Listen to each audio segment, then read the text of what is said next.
ప్రతి ఊరికి ఒక రామాలయం ఉంటుంది. అలాంటిది రాముడు పుట్టిన జన్మభూమిలో రామ మందిరం నిర్మించడానికి 492 ఏళ్లు పట్టింది. అక్కడున్న 2.77 ఎకరాల స్థలం కోసం 72 యుద్ధాలు జరిగాయి. ఆఖరికి 73వ యుద్ధంలో సుప్రీం కోర్ట్ ఆ 2.77 ఎకరాల ల్యాండ్ రామ మందిరందే అని తీర్పునిచ్చింది. కోట్లాది మంది ఆకాంక్షలు నెరవేరాయి. అయితే ఈ రామ మందిరం యొక్క 2.77 ఎకరాల స్థలం హిందువులది కాదా, ముస్లింలదా? అసలు గొడవలు ఎందుకు జరిగాయి? ఈ గొడవలు మత కలహాలుగా ఎలా మారాయి? అయోధ్యలోని దేవాలయాలను, మసీద్లను ఎందుకు కూల్చివేశారు? అసలు గొడవలు ఎలా మొదలయ్యాయి? అసలు అయోధ్యని ఎందుకు మూసివేశారు? తెరవడానికి 500 సంవత్సరాలు ఎందుకు పట్టింది? అసలు అయోధ్యకి ఆ పేరు ఎందుకు వచ్చింది? ఇవన్నీ ఈ వీడియోలో మనం తెలుసుకుందాం. అయోధ్యకి అయోధ్య అనే పేరు ఎందుకు వచ్చిందంటే, పురాణాల్లో మహారాజు అయిన అయోధ్ని శ్రీరాముని యొక్క పూర్వీకులుగా గుర్తిస్తారు. అతని పేరు సాంస్క్రిట్ లోని యోధ్ అనే పదము నుండి వచ్చింది.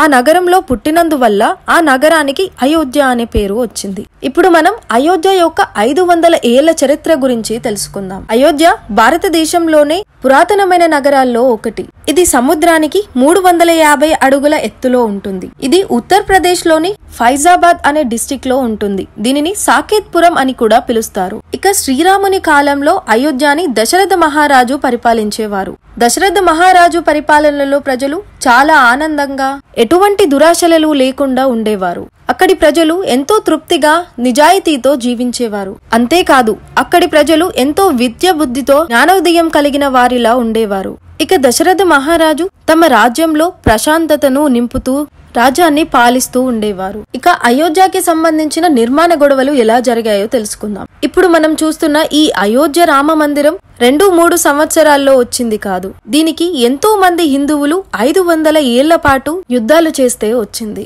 ఈ 2.77 ఎకరాల స్థలంలో హిందువులకు, ముస్లింలకు ఎన్నో గొడవలు జరిగాయి. అయితే రాముడు పుట్టిన స్థలంగా హిందువులు, బాబ్రీ మసీద్ నిర్మించిన స్థలంగా ముస్లింలు, ఇలా వేరు వేరు మతాల వారికి ఆ స్థలంతో అనుబంధం ఉండడంతో ఇక్కడ మత కలహాలు కూడా జరిగేవి.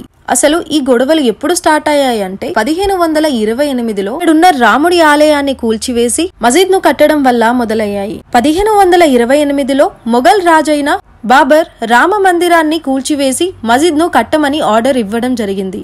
అప్పుడు మసీద్ ని కట్టారు. దానికి బాబ్రీ మసీద్ అనే పేరు కూడా పెట్టారు. ఈ విషయం ఆ మసీద్ గోడలపై కూడా రాసి ఉంది. అంతేకాదు, వీటి తాలూకు ప్రభుత్వ పత్రాలు కూడా ఉన్నాయి. కానీ ఈ మసీద్ ని రామ మందిరంను కూల్చివేసి కట్టారని ఎక్కడా రాసిలేదు. ఎటువంటి ప్రూఫ్ కూడా లేదు. కానీ అప్పట్లో మొఘల్ రాజులు ఎన్నో హిందూ దేవాలయాలను కూల్చివేసి మసీద్లు కట్టారని ప్రూఫ్స్ ఉన్నాయి. అయితే ఈ మసీద్ ను కూడా అలానే కట్టారని ప్రజలు అనుకుంటున్నారు. అయితే 1555లో చాలా మంది ముస్లింలు అక్కడున్న హనుమాన్ దేవాలయాన్ని స్వాధీనం చేసుకోబోతున్నారని బ్రిటిష్ చరిత్రలో రాసి ఉంది. ఇక 1855లో అయోధ్య చరిత్రలో అయోధ్య నివాసి మహంత్ రహవీర్ దాస్ అక్కడున్న 2.77 ఎకరాల ల్యాండ్ లో రామ మందిరాన్ని నిర్మించేందుకు అనుమతించాలని ఫైజాబాద్ డిస్ట్రిక్ట్ లోని కోర్టులో పిటిషన్ వేశారు. కానీ దానికి కోర్టు ఒప్పుకోలేదు. మళ్ళీ 1950లో హిందూస్, ముస్లింస్ కి మధ్య ఒక గొడవ జరిగింది. అప్పుడు హిందువులు మసీద్ ను కూల్చివేశారు. అప్పుడు పాలనలో ఉన్న బ్రిటిష్ ప్రభుత్వానికి రామ మందిరం కట్టేందుకు తమకు అనుమతినివ్వాలని, ఆ స్థలాన్ని ఇవ్వమని దరఖాస్తు పెట్టారు. కానీ బ్రిటిష్ ప్రభుత్వం దానికి నిరాకరించింది. ఇక ముందు ఇలాంటి గొడవలు జరగకుండా ఆ స్థలాన్ని 2గా డివైడ్ చేసి లోపలి భాగం మసీద్ కు, బయట భాగం రామ మందిరానికి అని సపరేట్ చేశారు. ఇక దాన్ని ఫాలో అయ్యి ముస్లింలు లోపల, హిందువులు బయట గుడిని ఏర్పాటు చేసుకుని రాముణ్ణి పూజించేవారు. ఇక 1949లో హిందువులు మసీద్ లోకి వెళ్లి రాముని విగ్రహాన్ని మసీద్ లో పెట్టి అవి అక్కడ వెలిసాయని నమ్మించేందుకు ప్రయత్నం చేశారు.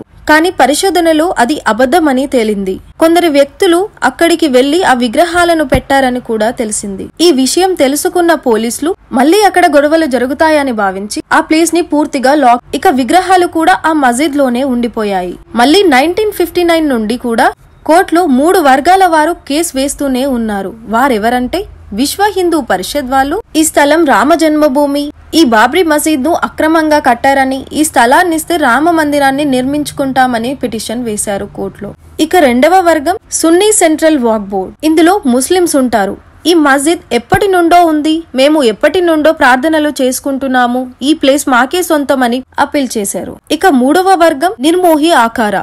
ఇందులో పూజారులు ఉంటారు. వీళ్ళ వాదన ఏమిటంటే, మేము ఎన్నో ఏళ్ల నుండి రామునికి పూజలు చేస్తున్నాము. ఈ ప్లేస్ లో రాముని గుడి కట్టాలి. ఈ ఆలయానికి వచ్చే ఆదాయం కూడా మాకే సొంతమని కోర్టులో పిటిషన్ వేశారు. ఇక అప్పటి నుండి ఈ కోర్టులో కేసులు నడుస్తూనే ఉన్నాయి. ఇక 1986 లో విశ్వ హిందూ పరిషత్ వాళ్ళు మరో పిటిషన్ ను వేశారు. అదేంటంటే, ఈ దేవాలయంలోకి మమ్మల్ని అనుమతించాలని, పూజలు చేసుకోనివ్వాలని కోరింది. దానికి కోర్టు అనుమతించింది. అలా 37 సంవత్సరాల తర్వాత మళ్లీ రాముణ్ణి పూజించడం స్టార్ట్ చేశారు. మళ్లీ 1990లో విశ్వ హిందూ పరిషత్ వాళ్ళు ఆ 2.77 ఎకరాల స్థలంలో రాముని ఆలయాన్ని నిర్మించాలని ఆందోళనలు చేపట్టారు. వీరికి సపోర్ట్ గా బీజేపీ నిలిచింది.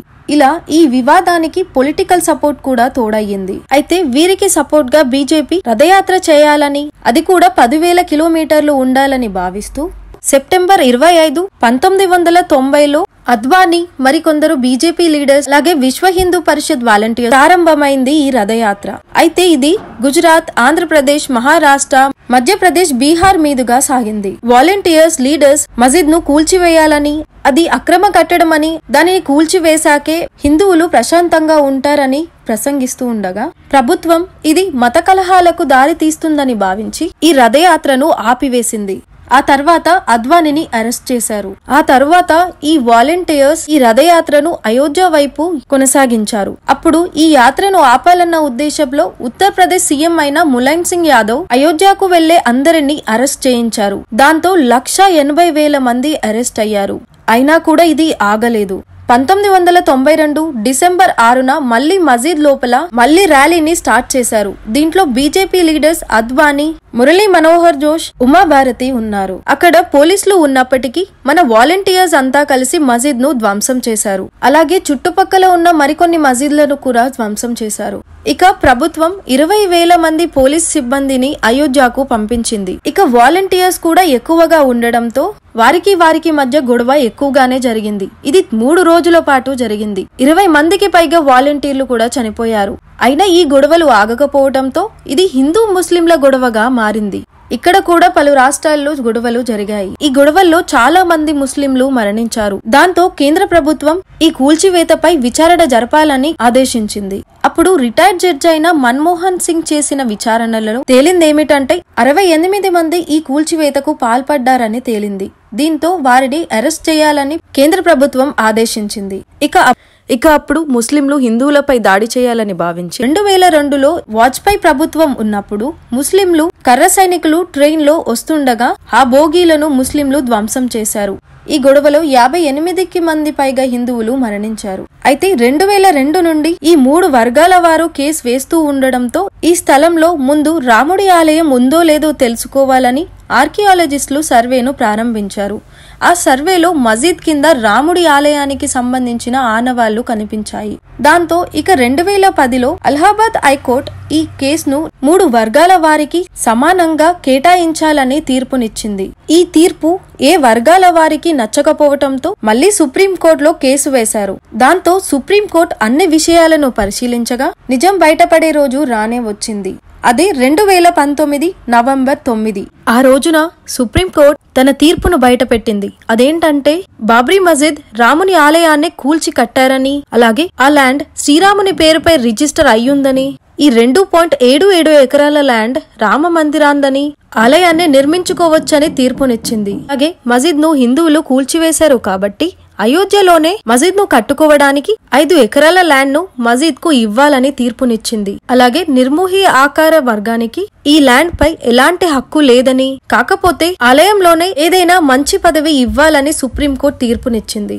ఈ 3 వర్గాల వారు కూడా దీనికి అంగీకరించారు. ఇక 2020లో అద్వానీ సింగ్ మరియు ఇతర లీడర్స్ ను నిర్దోషులుగా కోర్టు ప్రకటించింది. ఇక ఆ తర్వాత 2020లోనే రామాలయ నిర్మాణం స్టార్ట్ అయింది. ఈ 2.77 ఎకరాల ల్యాండ్ తో పాటు రామాలయ ట్రస్ట్ వారు 100 ఎకరాల ల్యాండ్ ని కొన్నారు. 2020 ఆగస్టు 5న ప్రధాని మోడీ గారు ఆలయ నిర్మాణానికి శంకుస్థాపన చేశారు. ఈ ఆలయాన్ని నిర్మించడానికి ఎల్ఎన్టీ మరియు టీసీఎస్ లాంటి కంపెనీలు సహకరించాయి. ప్రభుత్వమో లేదా ఏ బిజినెస్ మ్యాన్ లో అనుకుంటే ఈ ఆలయ నిర్మాణం చాలా ఈజీగా అయిపోయేది. కానీ ఆలయానికి అటువంటి పేరు ఉండకూడదని, ఎలాగైతే బిర్లా మందిర్ లో వెంకటేశ్వర స్వామి ఉన్నప్పటికీ అది బిర్లా ఫ్యామిలీ వాళ్ళు కట్టించారు కాబట్టి బిర్లా మందిర్ అని ఎలా అంటున్నామో అలా రాకూడదు పేరు అని భారత ప్రజల నుండి నిధి సేకర్ అభియాన్ పేరుతో 2021 జాన్ నుండి 44 రోజుల పాటు నిధి సేకరణ చేశారు. ఈ ఆలయ నిర్మాణానికి 1100 కోట్లు అవసరమయ్యాయి. విరాళాలు 3000 కోట్లు వచ్చాయి. ఇక మిగిలిన డబ్బుతో అయోధ్యని అభివృద్ధి చేయాలని ఈ రామాలయ ట్రస్ట్ వారు నిర్ణయించుకున్నారు. ఇక ఇప్పుడు మనం ఈ రామ మందిరం ఎలా ఉంటుంది, ఎలాంటి మెటీరియల్ తో కట్టారు, దీని నిర్మాణం గురించి తెలుసుకుందాం. ఈ రామ మందిరం యొక్క డిజైన్ 1989లోనే రెడీ చేశారు. ఈ డిజైన్ ని ఫేమస్ డిజైనర్ అయిన చంద్రకాంత్ సోంపురా అనే వ్యక్తి డిజైన్ చేశారు. ఇతను శిల్పకళపై 12 బుక్కులను రచించారు. రామ మందిరంకే కాదు భారతదేశంలోనే నిర్మిస్తున్న మరో 8 దేవాలయాలకు ఇతను డిజైన్ చేస్తున్నారు. సోమనాథ్, అక్షర్ధామ్ లాంటి పుణ్యక్షేత్రాలకు కూడా సోంపురా కుటుంబమే డిజైన్ చేసింది. 1989లో విశ్వ హిందూ పరిషత్ అధిపతి అయిన అశోక్ సింఘల్ గారు బిర్లా ఫ్యామిలీ ద్వారా చంద్రకాంత్ సోంపురాని సంప్రదించారు. అయోధ్య రామ మందిరం యొక్క డిజైన్ ను చేయించారు. అక్కడ భూమిని పరిశీలించడానికి అశోక్ సింఘల్ గారు విశ్వ హిందూ పరిషత్ అధినేత అవ్వడం వలన అతన్ని ఆలయంలోకి అనుమతించలేదు. దీంతో చంద్రశేఖర్ సంపురా ఒక్కరే భక్తుడిగా వెళ్లి తన అడుగులతో అక్కడి భూమిని పరిశీలించి వచ్చి డీటెయిల్స్ రాసుకునేవారు. ఈ అంచనా వేసిన తర్వాత మందిరం డిజైన్ చేసేవారు. ఈ ఆలయంలోని ప్రత్యేకత ఏమిటంటే ఈ ఆలయ నిర్మాణానికి ఇనుము, సిమెంట్ లాంటివి వాడలేదు, రాతితోనే నిర్మిస్తున్నారు. ఇక ఆలయం మొత్తం 67 ఎకరాలలో ఉంటుంది. ప్రధాన ఆలయం మాత్రం 2.77 ఎకరాలలో ఉంటుంది. పొడవు 360 అడుగులు, వెడల్పు 235 అడుగులు ఉంటుంది. రామ మందిరాన్ని ఒకేసారి 10,000 మంది దర్శించుకోవచ్చు. ఆలయ ప్రాంగణంలో 1,00,000 మందికి పైగా ప్రార్థన చేసుకోవచ్చు. ఈ ఆలయాన్ని 50 అడుగుల లోపు పునాదితో కడుతున్నారు. ఎందుకంటే ఈ ఆలయం అడుగున ఎన్నో నిర్మాణాలున్నాయి. గుడి కూల్చివేసి మసీద్ కట్టడం, మసీద్ కూల్చివేసి గుడి కట్టడం, ఇలాంటివన్నీ. సో వాటన్నిటిని క్లియర్ చేసి 50 అడుగుల లోతుగా కడుతున్నారు. ఈ ఆలయం 3 అంతస్తులతో 5 మండపాలను నిర్మించారు. అవేంటంటే నృత్య మండపం, రంగ మండపం, సభా మండపం, ప్రార్థనా మండపం, కీర్తన మండపం. దానికి 5 ప్రవేశ ద్వారాలు ఉంటాయి. 5 ప్రవేశ ద్వారాలు ఉన్న ఆలయం ప్రపంచంలోని ఇదొక్కటే. రామాలయంలోని గర్భగుడికి 167 అడుగుల ఎత్తైన శిఖరం ఉంటుంది. దీనికోసం రాజస్థాన్ కి చెందిన 4 లక్షల క్యూబిక్ టన్నుల పాలరాతిని ఉపయోగించారు. ఇక ఆలయ స్తంభాల విషయానికొస్తే మందిరం యొక్క గ్రౌండ్ ఫ్లోర్ లో 160 స్తంభాలుంటాయి. ఫస్ట్ ఫ్లోర్ లో 132 స్తంభాలుంటాయి. ఇక సెకండ్ ఫ్లోర్ లో 74 స్తంభాలుంటాయి. భారతదేశంలోనే గంటల తయారీకి ప్రసిద్ధి చెందిన అట్టే నుండి 2100 కేజీల గంట తీసుకువచ్చారు. ఇది 6 అడుగుల పొడవు, 5 అడుగుల వెడల్పు ఉంటుంది. ఈ గంట ధర 21 లక్షలు. రామ మందిరం అడుగు భాగం నుండి వెలికి తీసిన శిథిలాలను ఒక మ్యూజియంలో ఉంచబోతున్నారు. ఇక అయోధ్యకు మూలమైన కరక్ పురం గురించి చెప్పాలంటే ఈ రామాలయానికి 3 కిలోమీటర్లలో ఒక కార్ఖానా ఉంది. దీనిని కరక్ పురం అంటారు. ఇక్కడ రామ మందిరానికి కావలసిన మొత్తం రాతి కట్టడాలు ఉంటాయి. అయితే ఎప్పటికైనా రామ మందిరం నిర్మిస్తామని, రామ మందిరం కల నిజమవుతుందనే విశ్వాసంతో రామభూమి 1990లో ఈ కార్ఖానాను ఏర్పాటు చేసింది. కానీ వీటిని నిల్వ చేసేందుకు చోటు సరిపోకపోవడంతో ఆ పనిని 2006 నుంచి 2011 వరకు నిలిపివేశారు. నెలలో ఒక అమావాస్య రోజున తప్ప ఇక్కడ పని జరుగుతూనే ఉంటుంది. అలాగే రామ మందిర నిర్మాణంలో ఇనుము, సిమెంట్ వంటివి వాడనని దృష్టిలో పెట్టుకుని గత 30 ఏళ్లుగా ఈ పనిని చేస్తున్నారు. ఈ ఆలయ నిర్మాణానికి బాన్సీ భరత్పూర్ ఇసుకరాయిని వాడారు. ఇది రాజస్థాన్ లోని భరత్పూర్ లో ఉందని కనుక్కున్నారు. అది అటవీ ప్రాంతం అయినప్పటికీ అక్కడ తవ్వకాలను జరిపించేందుకు ప్రభుత్వంతో అనుమతి తీసుకొని ఈ రాయిని సేకరించారు. ఇక ముందు ఎలాంటి భూకంపాలు వచ్చినా తట్టుకునేలా ఈ ఆలయాన్ని అంత దృఢంగా నిర్మిస్తున్నారు. ఇక సీతారాముల విగ్రహాలు విష్ణుమూర్తి అవతారంగా భావించే శాలిగ్రహ శిలతో తయారు చేశారు. ఇవి ఎలా తయారవుతాయంటే హిమాలయాల్లో సాగే ప్రవాహాలను చీల్చుకుంటూ గండకీ ద్వారా 33 శిలాజాలతో నేపాల్ పరిసరాల్లో గ్రహ శిలలు తయారవుతాయి. ఇలా తయారయ్యే వాటిలో కోట్ల ఏళ్ల నాటివని భావించే శాలిగ్రహ శిలలను తెప్పించారు. సీతారామ విగ్రహాలకు వాడుతున్నారు. ఈ భారీ శాలిగ్రహ శిలల్లో ఒకదాని బరువు 18 టన్నులు, ఇంకొక దాని బరువు 16 టన్నులు. ఆలయంలో రాముడు ఎలా ఉంటాడంటే 51 అడుగుల ఎత్తుతో, బాలుడి రూపంలో, ధనుస్సుతో, కమలంపై కూర్చుని దర్శనమిస్తాడు. అలాగే శ్రీరామనవమి రోజున రామునిపై సూర్యకిరణాలు పడే విధంగా ఆలయాన్ని నిర్మించారు. ఇంకొక ముఖ్యమైన విషయం ఏమిటంటే ఈ నిర్మాణానికి 500 ఏళ్లుగా ఎన్నో వివాదాలు జరిగాయి. ఇలా మళ్లీ జరగకూడదని ఈ ఆలయపు చరిత్రను, వివాదాల గురించి ఉన్న వాస్తవాలను తరతరాలు తెలుసుకునేలాగా డాక్యుమెంట్ గా చేసి ఒక టైం క్యాప్సూల్లో ఉంచి రామ మందిర అడుగు భాగాన 200 అడుగుల లోతులో రామాలయ నిర్మాణ తామర పత్రాల కింద దీనిని దాచి ఉంచారు. ఫ్యూచర్ లో ఏవైనా వివాదాలు జరిగితే దీని ద్వారా వారికి సమాధానం దొరుకుతుంది. ఇక ఆలయ నిర్మాణం పూర్తిగా 2025 లోపు కంప్లీట్ అవుతుందంట. 2024 జనవరి 22న అయోధ్య రామ మందిరంలోని గర్భగుడిలో శ్రీరాముడిని విగ్రహాన్ని ప్రతిష్ఠిస్తారు. అంతా ఘనంగా జరగాలని, ఆ శ్రీరాముని ఆశీస్సులు మనందరిపైన ఉండాలని కోరుకుందాం. జై శ్రీరామ్, జై భారత్. మీకు ఖచ్చితంగా ఈ వీడియో యూస్ఫుల్ గా అనిపించిందనే అనుకుంటున్నాను. మీకు గనక ఈ వీడియో యూస్ఫుల్ గా అనిపిస్తే ఒక లైక్ చేయండి. అలాగే మన ఛానల్ కి సబ్స్క్రైబ్ చేసుకోండి మరిన్ని ఇలాంటి వీడియోస్ కోసం. Thank you for watching.